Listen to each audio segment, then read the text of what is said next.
A Hallmark card will best express your perfect taste, your thoughtfulness.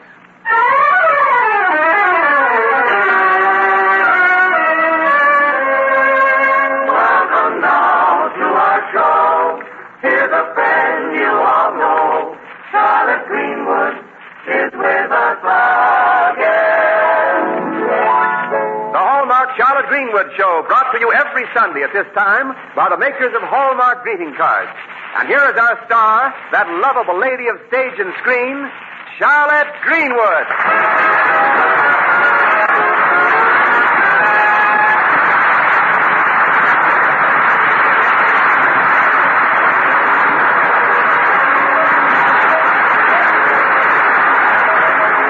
Well, last week Charlotte almost got a train for Hollywood. Almost, but not quite. So now we find her back in the office of the Lakeview Post-Dispatch. The time's around 1 o'clock Saturday afternoon. The local room is quiet and deserted except for Charlotte, who's talking long distance to her manager. Oh, Roger, stop fretting. I'll be in Hollywood in plenty of time to start the picture. It's another musical? Say, why can't you get me a part in a costume picture? At least I could wear something different. Now, Roger, that wasn't a costume picture. I didn't wear a bustle. I accidentally sat down in a wastepaper basket and they shot the scene before I could get it off. Well, next time get me a story that's exotic and foreign-like. Like The Rains Came. What do you mean we have to go to India to shoot it? Certainly we have to have waving palm trees and crowded marketplaces and a lot of rain.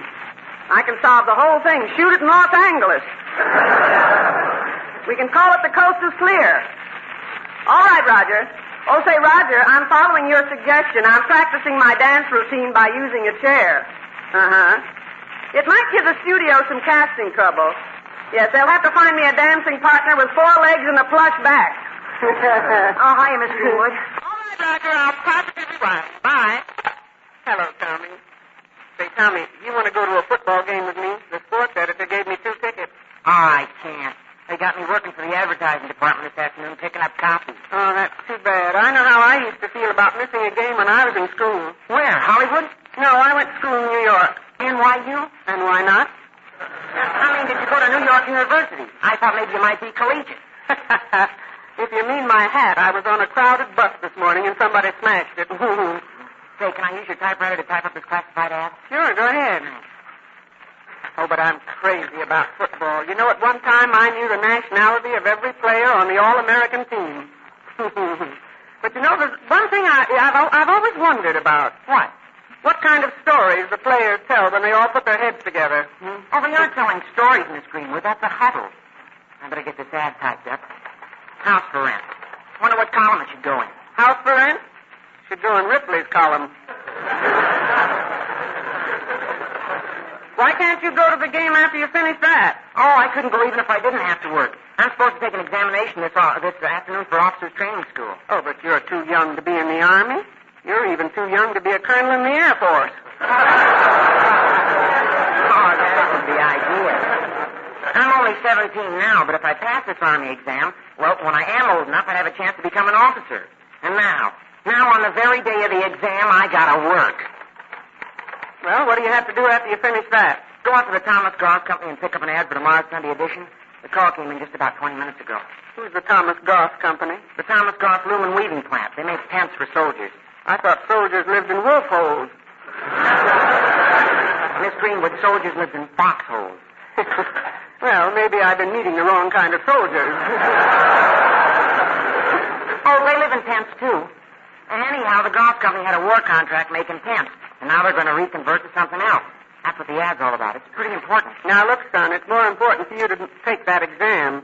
I'll go out and pick up the ad. Hey, you will? Mm-hmm. Oh, gee, thanks, Miss Greenwood. Oh, but you can't. You'll miss the football game. Mm-hmm. Well, that's one miss I won't mind. Now, you get going. Okay, I can just make it.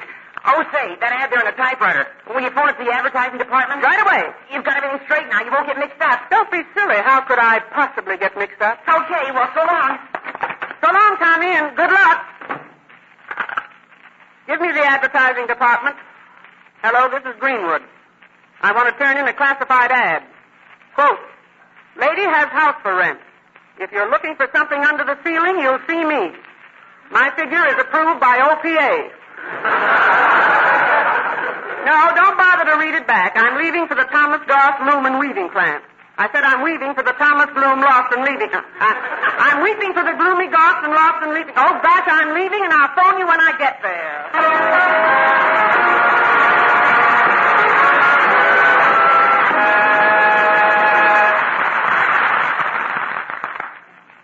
Let's think a moment about a friend. Some good friend you seldom see. Remember the last time you got together, how you promised yourself to keep in touch? Yet distance in your everyday life have a way of crowding out good intentions. And that's when a greeting card can be so helpful. For sending a card is always a way of saying, hello, I haven't forgotten. It takes so little effort and it means so much. Your Hallmark dealer has scores of friendship cards to help keep friends closer, happier. There are beautiful cards with warm, sincere greetings. And gay, clever, humorous cards. Good for a laugh and a lift any day. There are cheery messages just to say, how are you? And cards especially designed for men and women in the armed forces. In fact, there's always a Hallmark card that says just what you'd like to say, the way you'd like to say it. Hallmark cards are on display in America's finest stores. And remember, a Hallmark card will best express your perfect taste, your thoughtfulness. And now Charles Hathaway, his orchestra, and the Hallmark Chorus in a new setting of an old favorite, together.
At least you'll have to admit that Charlotte means well.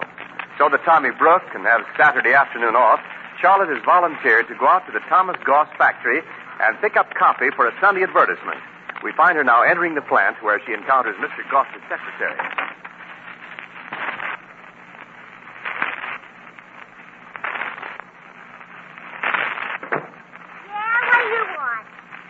Good afternoon. I'd like to see Mr. Goss. Yeah, which Mr. Goss? We got one in production department and one in accounting. Mr. Thomas Goss. He's in production. I'll wait till you get him finished. What do you want to see him about, anyway? Well, I want to pick up the copy for the reconversion ad. It runs in tomorrow's Post-Dispatch. Yeah? What's Post-Dispatch? It's a newspaper, darling. Something you read. You do read, don't you? Certainly I read. I went to school once. Once is what I would imagine.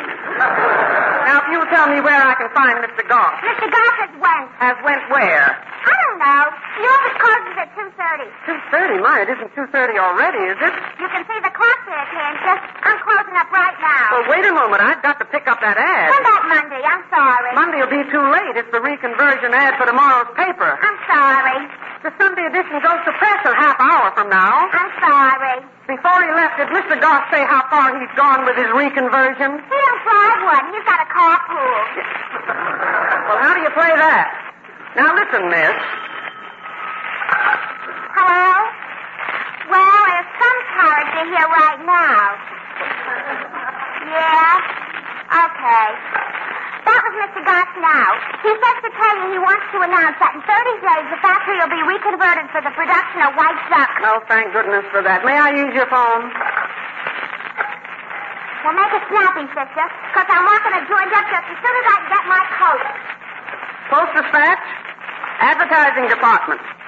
This is Greenwood. I've got the copy for the Goss ad. Are you ready? Here it is. The Thomas Goss Company announces that within 30 days the factory will be reconverted to, wait a minute now. Oh, yes. Will be reconverted to raise white ducks.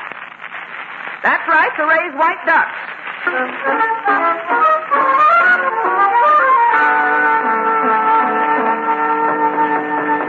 Yeah? Good evening, Mr. Anderson. Oh, hello, Charles. Come in. Have a nice weekend? Yeah, fine. I had a marvelous weekend. Say, did you phone a house for rent ad to the advertising department Saturday? Why, yeah. I heard about that. You should have sent that one to the New Yorker. Hey, that was the funniest ad come in. Mr. Anderson? Yeah? Lyle from the legal department up Oh, here. how are you, Mr. Lyle? We folks up here in the editorial office don't often get a chance to see you fellows from the legal department. And this is Charlotte Greenwood. Oh, well, how do you do, Mrs. Greenwood? Well, it isn't Mrs. Greenwood, it's Miss Greenwood. Oh, I'm sorry. You're sorry. Well, I'll be running along, Mr. Anderson. Oh, one moment, please. Hey, apparently this is the young woman who turned in that garbled advertisement. Yeah. Wasn't it a kick? Yeah. And a rather expensive one, too, I'm afraid. This paper is being sued. Yes, that was the funniest ad. Sued? What are you talking about? Who's suing sued? I mean, who's suing who? You're crazy. Oh, it's the most absurd thing I ever heard, Mr. Rayon. Lyle. The name is Lyle. How can anybody sue us because of a mistake in a dinky little house for rent ad? I know nothing about a house for rent ad. I'm speaking of the Thomas Goss advertisement. Goss advertisement? What Goss advertisement? The one that announced specifically and unequivocally that the Goss factory contemplated raising ducks. Oh, Mr. Goss is deeply humiliated. I haven't the slightest notion what you mean. Charlotte, do you know anything about this? Certainly, but why should Mr. Goss be humiliated? Ducks are very nice birds. Now, wait a second. Just hold everything. Well, when I was a child in Long Island, I had a duck for a pet. Charlotte, wouldn't you hold it? Of course. It used to sit on my lap for hours. Now, that has no bearing on the matter whatsoever. You're trying to duck the implication. Well, you're trying to implicate the duck. Now, wait a In minute. other words, you're completely non sequitur, incompetent, irrelevant, and immaterial. I am, gracious. I didn't think I was that good. Now, Charlotte, you keep out of this. All right, but nobody can tell me anything about ducks, and that includes you, Mr. Nylon. Lyle, the name is Lyle. And the point you're trying to make about Mr. Goss does not follow. Goss doesn't follow what? Ducks? No, the ducks follow Mr. Goss. Exactly. Wait, oh, no, that's wrong, too. Well, my duck used to follow me. No, listen to me, both of you. But then I have a way with birds. You know, every time I go out in the garden, even the woodpeckers hover around my head. It's a funny thing, but you impress me the same way. Now, will somebody please tell me what this is all about? Well, I would like to tell you if I weren't interrupted every second by Mr. Sock. The name is Lyle. All right. Then suppose you explain it and quit giving out double talk. I resent that, sir. For your information, I'm regarded as Lakeview's leading criminal lawyer. But I wouldn't go around bragging about it. Will you come to the point and tell me what's happened? I don't need to tell you. Here, look at this advertisement, and you will see for yourself. Huh? There, Mr. Anderson, is an unscrupulous and scurrilous attack on a great industrialist and a great citizen, a man whose forebears came direct from the Mayflower. Hotel or donut shop? Hotel. A donut? Oh, no, neither one. Oh, wait a minute now. What's wrong with his It act? says there in so many words that Thomas Goss is going to raise ducks. It should have read, the factory will be reconverted for the production of ducks. Duck cloth. Oh, so that's what they meant, duck cloth. Well, what's Charlotte got to do with it? Well, she wrote the ad and put it in the paper. Oh, I didn't write it. One moment. Are you willing to make an affidavit to that effect? Certainly. And are you aware of the nature of an oath? I ought to be. I work for Mr. Anderson. Mr. Goss's secretary gave me that ad. She did. Well, I wasn't aware of that. Well, now, there you are. The trouble with you fellas in the legal department is you're always jumping at conclusions. The mistake was made by Goss's own secretary. Oh, no. I made the mistake. Huh? No, what she told me was right. I got mixed up. Oh. Well, we will all overlook that part of it, and if there's any more trouble about this, Lyle, you talk to Goss's secretary. It's all a little mistake, and you're making it a big mix-up. Nobody hurt, nobody can prove anything, and who wants to prove a wrong right? Right? Right. Wrong! Mr. Anderson, you're attempting to obstruct justice. What you suggest is non-feasant, non-est-inventus, non-liquid, and positively calls for a mandamus, huh? Hey, don't forget there's a lady present. Now, you run along, Lyle. You got nothing to worry about. Goss hasn't even a case. Oh, on the contrary, he has an excellent case. And I'm filing suit against the Post-Dispatch, Miss Greenwood, and you, Mr. Anderson, for $200,000. The whole thing is just... What? I thought you were from the legal department. I am, from the legal department of the Thomas Scott Company. Good evening. Why, he can't do this to us. He can't do it.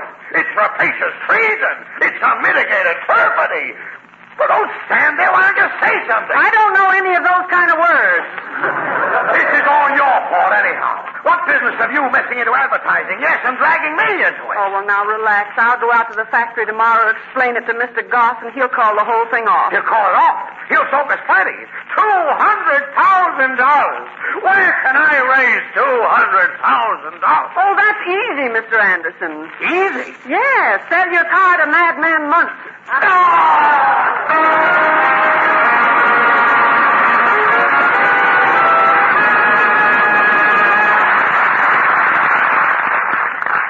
I don't know, Charlotte. It just seems to me that you ought to forget advertising and kind of stick to scoops. Well, you know, Wendell, that's exactly what we're doing today. We've got a musical scoop from the newest smash hit on Broadway, Bloomer Girl. Oh, you don't mean that number, Evelina. That's it, Wendell. Say, you have got a scoop. Friend Charlotte Greenwood introduces a song you'll all be humming before long. Evelina.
want to take this opportunity to say to you that there's always double pleasure in remembering your friends with Hallmark cards. First, there's the pleasure your greeting brings to the one you remembered. And second, there's your pleasure, your pride, in knowing you've chosen the very finest of cards. So when you send a card to that special someone, why not send a really special card? A Hallmark card. The Hallmark imprint on the back of the card you send is like the word sterling on silver. Yes, it has been your assurance of finest quality for over 30 years. And it tells your friends you've cared enough to send the very best.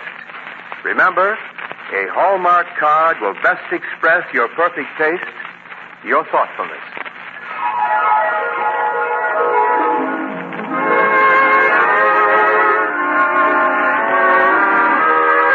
And now to resume our story. Charlotte's certain she can talk Mr. Goss out of that $200,000 damage suit. So once again, she's back at the Goss factory. Hi, Toots. How are chances for today? Oh, it's you again. For a change, I'd like to talk to the boss, Goss. What do you want to see him about this time? Well, a legal matter. That is, it's... Yeah, I know what illegal is. It's one of those big birds. So don't say I'm dumb. I've been around. Yeah, you got right back to where you started from, didn't you? I've already been insulted once today. Only once? Yeah, that fresh kid in the packaging department. You know what he's done? Now, what did he done? Offered to kiss me for a dime. Was I burned? I know just how it is. No small change when you need it. Now, will you tell Mr. Goss that Miss Greenwood is here? Yeah, when I get around to it. Sit down there on that bench with that old guy. He's waiting, too. Yes, sit down. There's plenty of room here. Well, thanks. It looks as though I'll have to wait. It looks as though we both have to wait. The young lady there seems a little temperamental. Well, I wouldn't know about the mental. I heard that. Now you will wait. Hello? Yeah, Mr. Graham. Yeah, but I'm busy now, Mr. Graham. Oh, all right. I'll bring it in. Quick, now's our chance. Huh? To get in to see Mr. Goss while the girl is gone. Come on. Oh, but I don't believe it would be proper. Well, if we don't get in now, we'll never get in. Well, perhaps you're right. Well, hurry. This must be his office. That's his name on the door. Come on. Hello, operator. Hello, this is Tom Goss. I was trying to get Charlie Smith in Washington. Hello, this is Tom Goss. I say this is Tom Goss. Can't you hear me? He'd probably hear you better if you'd just open the window. Thanks, that's a good suggestion. What? Hello. Oh, never mind. Cancel the call. Well, how do you do? What can I do for you? Well, I want to ask you one question, Mr. Goss. What is the matter with ducks? Ducks? What ducks? The ducks mentioned in your advertisement yesterday. I'm from the Post-Dispatch. Oh, you are? Well, this is a real pleasure. What do you mean by running an ad like that? Well, it was simply a misunderstanding. A misunderstanding, eh? Well, the Goss Company is one of the high-ranking manufacturing plants in this state. We're way up there on top. Why would we raise ducks? Well, I thought you might want to get down. Get down? Yes, but I don't mean get down like down. Well, will you tell me what you do mean? I mean down. You understand, Mr. Goss, what he's trying I don't understand. And I haven't the time to bother with it. But it's also very simple, Mr. Goss. Every child knows what down is. Oh, he does? For example, we have a lot of duck feathers. We toss them up in the air like that. Said I haven't the time to bother. Now, what comes down is feathers, but what stays up is down. Yes, what comes down? Why, you're mad. No, I'm not mad at anybody. I'm simply explaining. You see, we toss the duck feathers up in the air. Okay. Let's let it go at that. So the feathers are up in the air. No, the feathers are down. Down? And the down is up. Not that it makes any difference. But could you tell me how a thing could be down and up at the same time? But, Mr. Goss, they aren't up and down at the same time. They're feathers and down. You make it very clear. Yes, I knew you'd see it. You see, at first, all the feathers and down are up, and then the feathers are down, and the down is up, and then finally the down is down, too. So that explains why you made a mistake in our ad, huh? Exactly, because I thought that's what the Goss Company was going to put up. You thought we were going to put what up? Down. Now, look here. Mr. Goss, What do you want? She's simply trying to say that one raises ducks for their down. To stuff pillows and the like. Now, Look, we're not stuffing pillows. We're converting this plant for the manufacture of white duck cloth. And we're trying to find a market for our goods. Oh, you mean a fabric? Yes, and you can go back to the Post-Dispatch and tell them that. Yes, but he's not from the Post-Dispatch. No, I saw your ad and presumed you were planning to raise ducks. Ah, that ad. I raise them, too, as a hobby, and it occurred to me that you might like to purchase a few pairs in order to get started. You see, young woman, what your newspaper has done to me? It's made me a complete nitwit. Well, wait till I tell it to a judge and jury. Well, if I were a nitwit, I wouldn't tell it to anybody. Now, you get out of here, both of you. I'm going to sue the Post-Dispatch for $200,000. Hello? Who's on his way in? But I can't see anybody. Why, Tommy! Mr. Goss, I just heard about it, but it wasn't really Miss Greenwood's fault, honest. Oh, Tommy, quick, how did you make out on Saturday? Oh, I passed. Oh, wonderful. I breezed through it like a feather. Until I heard about what happened, Miss Greenwood, everything was on the up, but this has got me down. Good heavens, it's contagious. But he's talking about an examination. Yes, and you can't blame her, Mr. Goss, because she helped me pass it. She helped you. What are you studying to be, a moron? Now, I've had all I want of this. You people get out of here Mr. Goss, if you'll only bear with me for a moment. My name is Plimmer, Amos Plimmer. Perhaps it's not unknown to you. I never heard of Amos Plimmer. Not Amos Plimmer of Plimmer Pants Incorporated. Plimmer makes you slimmer. That's right. I'm not active in the business any longer, but I do know we're badly in need of duck fabric. We could probably absorb your entire output. And if you're interested... Mr. Plimmer. It may solve a problem for both of us. You see, Mr. Goss, it does pay to advertise in the Post-Dispatch. It sure does. Well, perhaps under the circumstances we might forget about that suit. Oh, I knew it. The moment I laid eyes on you, Mr. Goss, I said to myself, there's a reasonable man. I knew I could convince you. But just the same, Miss Greenwood, if I held you into court right now, you wouldn't have a leg to stand on. I wouldn't? Mr. Goss, are you kidding?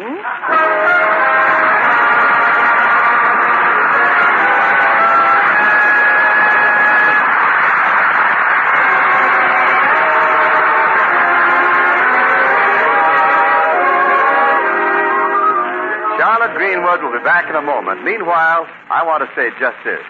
When you buy a card for any occasion, look for the Hallmark imprint on the back. Like sterling on silver, that imprint, a Hallmark card, is always your assurance of finest quality. It tells your friends you cared enough to send the very best. Yes, a Hallmark card will best express your perfect taste, your thoughtfulness. And now, Charlotte Greenwood.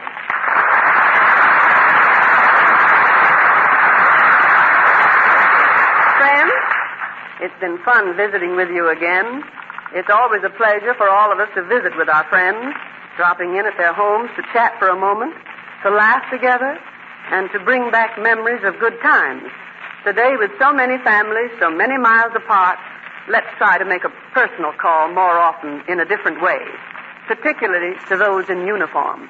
A card or a note to say hello will mean so much. And if you want to get a little warmer, say, darling, I love you. Send this card today, will you? And now, until next Sunday at the very same time, this is Charlotte Greenwood saying, so long, friends, until we meet again. So long, neighbor, till next Sunday, I'm just saying, so long.